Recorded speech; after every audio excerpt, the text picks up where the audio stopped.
From the 1011 Now streaming studio, this is The Night Beat. Good evening, I'm Danielle Shenk with your headlines for Tuesday, April 29th. After nearly 2 weeks of searching, authorities believe they have found the bodies of two girls who went missing in the Missouri River earlier this month.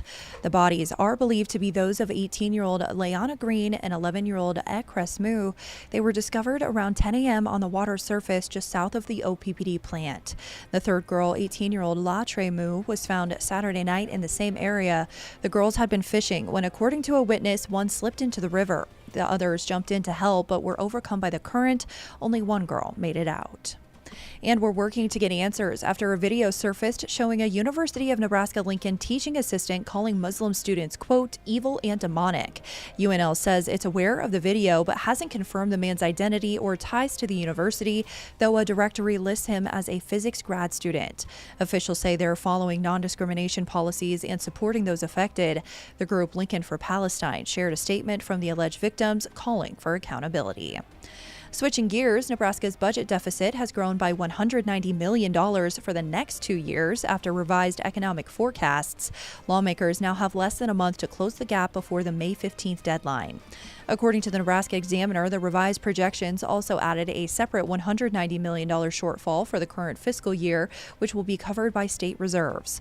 While recent measures helped close an earlier gap, the new deficit will require additional cuts or revenue. Lawmakers are weighing proposals for new sales taxes, increased sin taxes, changes to prison or Perkins County canal funding, and a pause in income tax cuts for top earners to help address the deficit. A bill aimed at cracking down on synthetic hemp products is advancing. Introduced by Senator Kathleen Kauth, the proposal would redefine hemp to ban products with THC concentrations above 0.3%, effectively outlawing many Delta 8 items. Some senators say changes are needed before they'll support it further. In lighter news, for most young voters, your first election is unforgettable. But for 19-year-old Joe Burgess of York, his name was on the ballot too. Burgess won the District 5 York County Commissioner seat, beating two others in the primary and earning over 1,000 votes in the general election. He now represents more than 3,000 people. Back in Lincoln, a family heirloom is back with its owner after quite the detour. Alex Lattimore says his car was broken into Sunday night and a deactivated grenade passed down from his Korean War veteran grandfather was stolen from the glove box. The next morning, it was found on a sidewalk near 33rd and South, prompting a hazmat response. I bet they opened the glove box and went, whoa, this is pretty cool. There's nothing else in here that I could take. I might as well take this. They probably freaked out and were like, maybe I'm not going to hold on to this. And they just dropped it on the street rather than running it back over to my car. Once deemed safe, authorities held the grenade until Lattimore reported the theft and was reunited with it. Lastly, we're getting a closer look at the destruction left behind by a 1.25 mile wide tornado in Ashby, including a home torn apart by the storm. The Cover family is now sifting through what's left of the house they called home for 35 years. Remarkably, one thing still stands: the kitchen counter.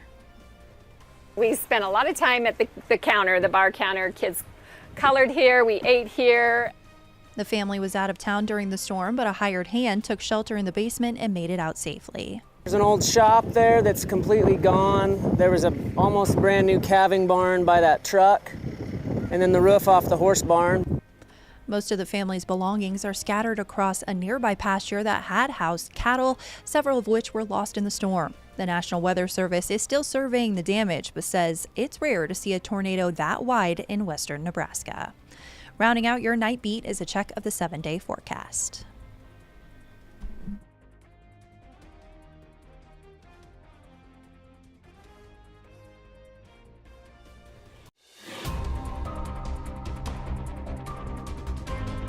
You've been listening to The Night Beat. Watch, listen, and stream on the 1011 app on YouTube or wherever you get your podcasts.